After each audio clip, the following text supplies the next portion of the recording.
Hey everyone, it's Tox from Crits Happen. Thanks for watching and welcome back. Today I have a review of Digidiced digital version of the Castles of Burgundy, one of the most famous, well-known, and most beloved board games in the world from Ravensburger and from Stefan Feld. This is one of Stefan's greatest accomplishments, in my opinion. I think it's one of his best games, although not my personal favorite. It is one of his best designs for sure. I'm going to show you a little footage both from the Steam PC version and from the iPhone version as well.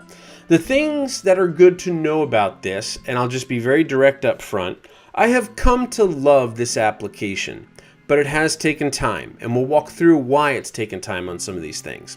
There's been a lot of divisiveness around this app in that there's some people who absolutely love the direction that Digidiced has taken it, and there's some people who don't love it at all. And I understand both sides of the argument. What you're going to see in this video is definitely a it depends kind of thing. It matters as to what your tastes are and what you are expecting. But hopefully after watching this video, your expectations will be set a little better and be able to make a decision as to if you want to get the game or not. I can tell you right now, it's worth every penny on both the Steam and on iOS. I'd like to thank Digidiced. They did provide us a copy of this to be able to play and record. However, I would probably pay 20 bucks for this app. That's how good it is. I mean, it's just really, really good. So let's jump in here. So first thing to know, on both Steam and on iOS, there is a way to play online. You can check ranked games and friendly games, and that's really good. It's cool. There is a way to connect your accounts between both iOS and Steam, and I believe Android and Steam. I have not been successful with that. I am kind of mechanically declined when it comes to technology like that, so it just hasn't worked for me yet, but allegedly there is a way of doing it. I have played almost all my games online. Well, actually I have, as you see here, looking at the PC, I have played all my games online on the iPhone. I have not played on the Steam PC version yet, mostly because it's just so easy to play on the iPhone on the go and moving around and traveling all over the place. But it is nice that you can have achievements, you have statistics. There is an online ranking system as well, so you can go through that. But let's get into the big one. Let's just dive right in here. We're going to play a game. We're going to play a local game. And we're going to bring over the Silverling Surfer, who is level 2, and Castlemania, who is level 3. You can play with up to 4 players. You can do any kind of combination of these that you want. The Burgundy bot is really easy. The Silverling Surfer is actually pretty challenging, and playing a 4-player game against the 3 Silverling Surfers is pretty tough. Castlemania is really hard. I have only beaten Castlemania in a 2-player game 3 times, and I have yet to beat it in a 4-player or a 3-player game. 2-player games, I've gotten there, but yeah, woo, tough. Okay, so let's talk about this down here in the bottom right. There is the shuffle mode, which will shuffle the turn order, of course. And then there is map mode. You can do standard, random identical, or random different. And this is really kind of cool. So there is a standard board, kind of like the starting board that you would play in Castles of Burgundy. On the back side of those in the board game, there are random different things. In this, you can give everybody the same random identical, or you let them choose random different spots, which is really kind of nice. So if you want a really challenging experience, I suggest 4-player game, 3 Castlemanias, and random different. For this, we're just going to go ahead and show you the standard mode right now, and we're going to go ahead and hit play. We're going to go ahead and hit play. And we get loaded into what many people immediately go, whoa, what am I looking at? And it is a lot to take in at first. So this that we're showing you right here is the PC version. This has a glossary along the left that you can drag up and down to know what every tile does. So if you want to see what each tile does, you can do that. There's also little icons at the bottom that kind of tell you what each thing does in symbology kind of format. But for anyone familiar with Castles of Burgundy, this is even a lot to take in for you. If you're not familiar with Castles of Burgundy, let me give you a short run through. The object of the game is you're going to be building an estate. You're going to be doing that by filling different tracts of land. You have the gray tract, which are mines. You have the brown tracts, which are buildings. The yellow tracts, which are knowledge. You have the blue tracts, which are for boats or shipping. You have the light green, which are pastures for animals, and you have the dark green, which are your castles, hence the Castles of Burgundy. You're going to be doing this by rolling 2 dice and then taking actions based on the value of those dice. Now that's the absolute utter basics of what Castles of Burgundy is. In terms of the actions you take, there's a lot of combinations, and I'm not going to teach you the entire game here. I'm going to talk about what I like and what I found challenging in this layout. So the first thing, let's just dive right into it. Oh my goodness, what am I looking at? There's so much going on here. In Castles of Burgundy, the board game, it's a square board and everything is like very chi-like and oriented at 90-degree angles.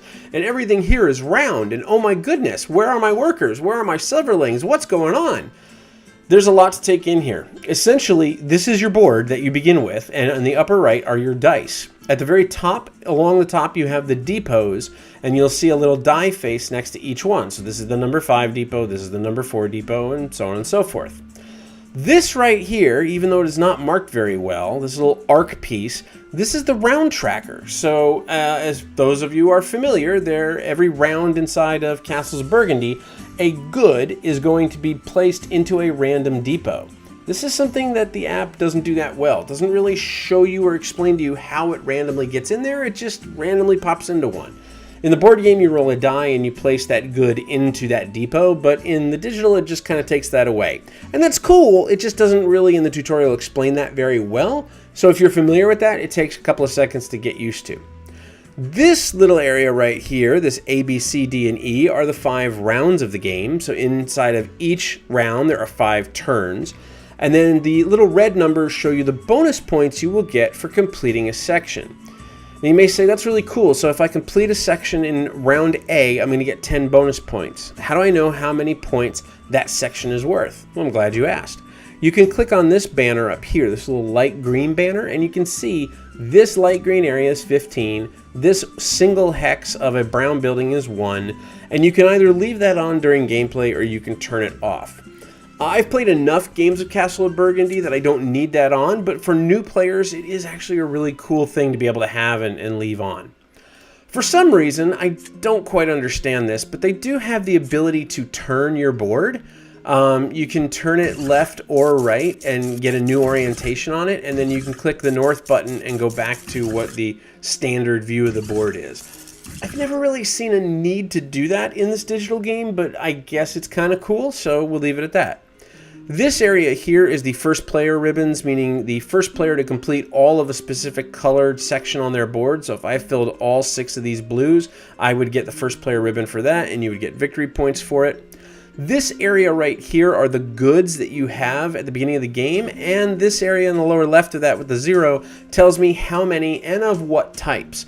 This took me a little while to figure out because when you sell a good, there is a little tiny gold die that shows up here, and that reminds you that you sold the number 1 good or the number 5 good or things like that. This area right here is the black market, which is ironic because it's bigger than anything other than the board, which was a little weird, especially given that the depots are so small and that there's so much space down here that was just left open. And then this part right here is your 3 hexagon or 3 tile stash that you can store things in before placing them on your board. You can view opponents' boards, which is a great feature. If I decided I wanted to go to this player's board, I can open that up and click the eye and it will take me to that board, which I think is kind of cool. I mean, it's not necessarily, it's not a needed thing, but it's nice because when you're playing the board game, you can see everyone's board and look at it, just optically. But in the app, you don't have that option. So being able to, in both any version of the app, either the PC or the phone, be able to click on this and just go back and forth is really nice. Now I'm going to go back to mine here, and we'll show you a little bit about the turns.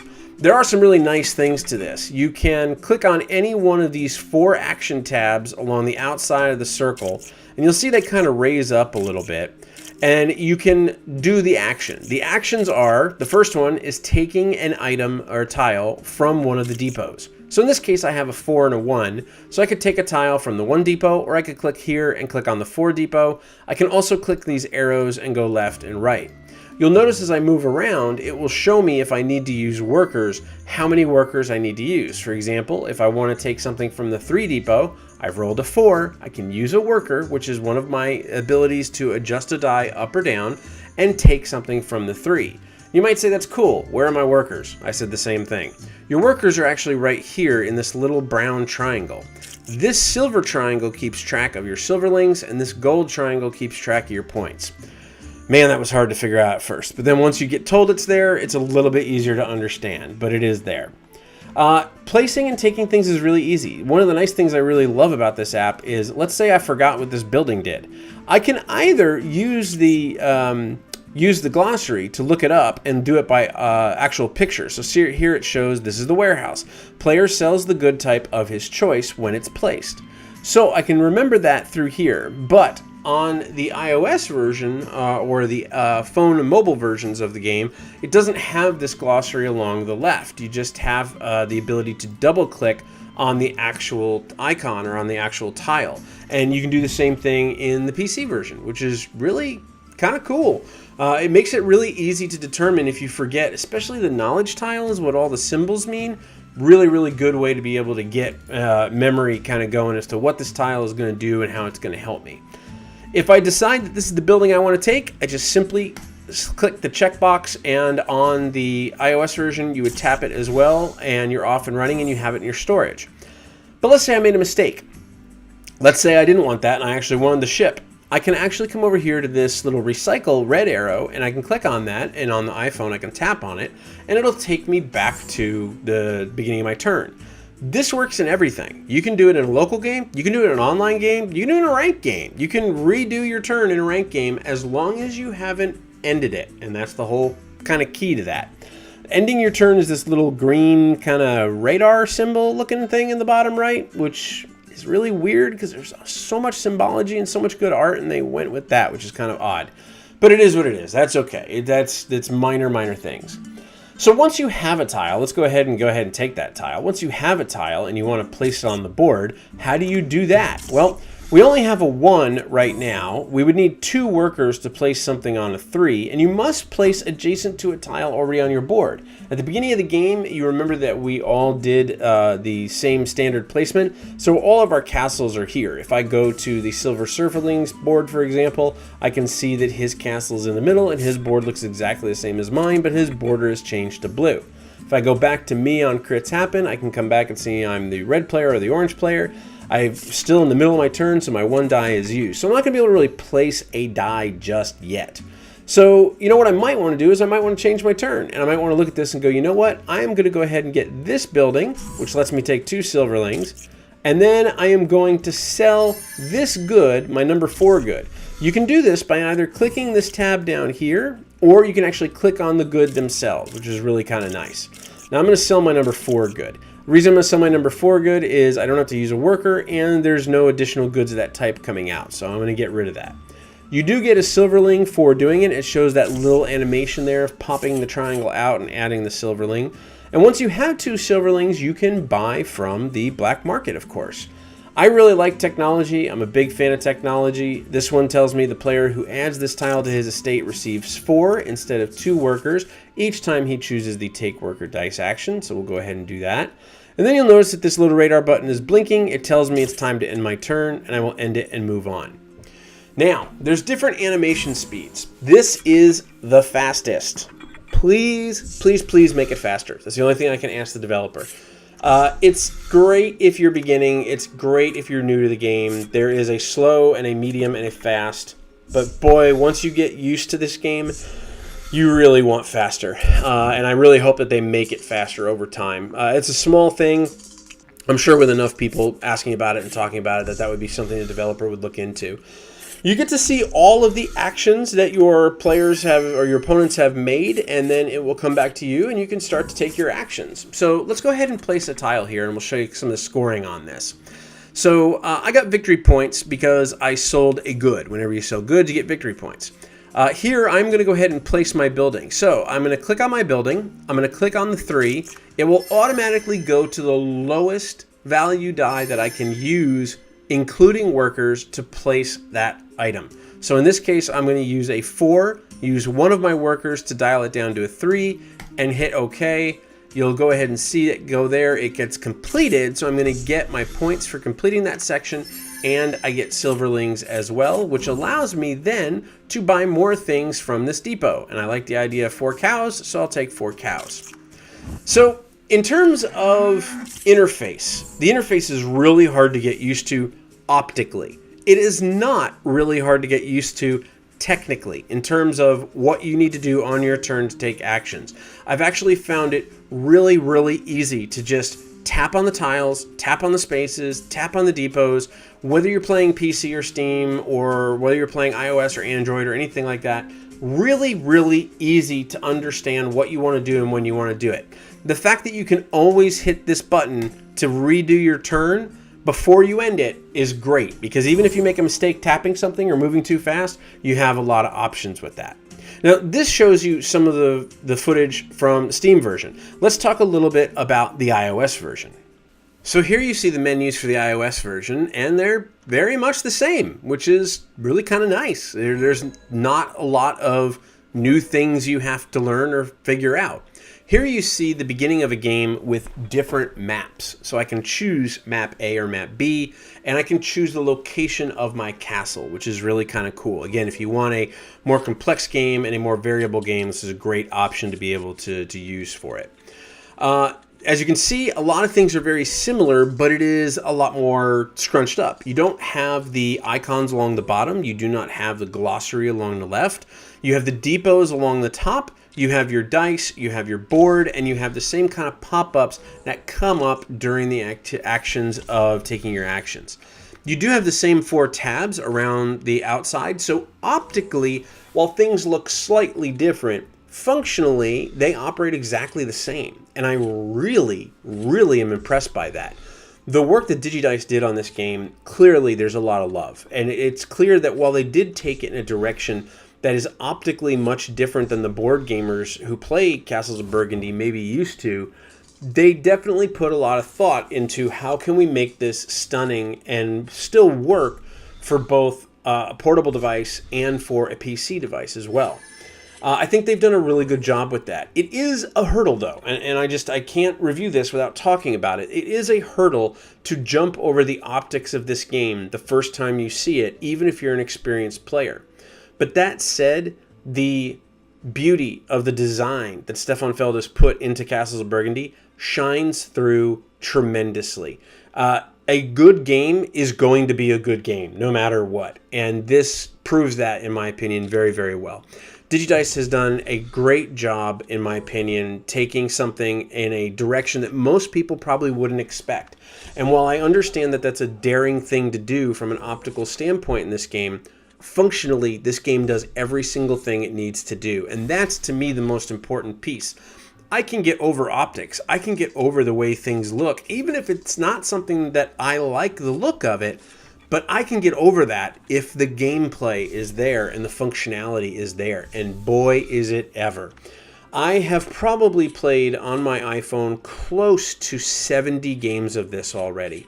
Multitude of online games. The only challenges that I've had in online have been that every once in a while you get paired up with people for a ranked game who just don't pay attention and they let their time run out and the game kind of ends, and that's a bit of a bummer, right? I mean, you get a boost because they have abandoned the game and all, but I want to play full games and I want to play all the way through. That's the only problem I've had. I've played Friends online, and it has been tremendous. Not only has it been tremendous from a gameplay experience, it's been tremendous from a technical experience. I have played people in other parts of the world, and meaning different countries, and it has been so smooth and so quick, and it has felt at times as though I'm sitting across the table from someone, that is how quick, once someone is done with their turn, that it sends you the information, walks you through their turn, and gets you ready for your next one. In fact, one of the very first online games I played, shout out to a good buddy of mine, UK Dane, who is over in the UK, and we played a game really quickly on a Saturday or Sunday morning in like maybe 15, 20 minutes. And that's the most amazing part to me of this. I have played a lot of games of Castles of Burgundy, the board game, and it can take an hour and a half, usually, depending on the players you have, maybe an hour. I can probably play a game of this in about 15, 20 minutes with like a knowledgeable player who's making decisions and changing minds and doing different strategies. I love that. I love that I can just jam through like 4 or 5 games in an hour, even sometimes 6 games in an hour, and not feel like I've lost anything. Everything is here. Every little bit of Castles of Burgundy is here. And I feel as though if I had to sum it up at the end of the day, this is a project of passion from Digidiced. They've done a great job with it. They have put so much thought and effort into it that after that many plays, I can say to myself, yeah, I can see why they did this. And I kind of like the whole, like, the thing of the steampunky looking board where it rotates in and out. I kind of have come to become accustomed to that. I like optically how your knowledge tiles track around the side of the board as you add them, and you can go back to them and see what they do. I like that the ships track around the other outside of the board. I like that literally the entire rim of your board houses everything that you really kind of need to know as to what's happening in the game right now. I just can't say enough good things. I think that this company has made some great apps already, and I think that this is by far their best. I think that this shows that they continue to have great opportunities with digital board games in the future. And while many people may look at this and go, yeah, it is just a digital port of the physical game, it has done so with a tremendous amount of passion and a tremendous amount of foresight and thought into how this is going to relay to the players. So in short, I absolutely love it. I think you would too. I would highly recommend to check it out. It is available on everything. Like I said, it's on Android, it's on Steam, it's on iOS. And again, there is supposed to be a way to connect your accounts. I haven't quite figured that out yet, but hopefully sometime between now and when I pass away, I will figure that out. But that has been Castles of Burgundy. If you haven't guessed, really, really enjoy it. Again, would like to thank Digidiced for being able to provide us a copy of the game to be able to record for you, and I hope that you've enjoyed it. Would love to hear your thoughts. What is your favorite Stefan Feld game? What is the game of his that you've played the most? Do you love Castles of Burgundy, and do you absolutely love this digital implementation of it? Or do you love Castles of Burgundy, and you absolutely hate this digital implementation of it? Or do you hate Castles of Burgundy and love or / hate this digital implementation of it? Would love to hear your thoughts. Please feel free to leave a comment below on the YouTube channel. Of course, you can always chime in on Facebook, Twitter, and Instagram by searching for Crits Happen. But until I see you next time, thank you as always for watching. Please like, share, subscribe, and turn on notifications for this video to let your friends know all the awesome fun things you're enjoying. And until I see you next time, thanks so much for watching. Keep rolling all your Castles of Burgundy dice, and we hope they're all crits.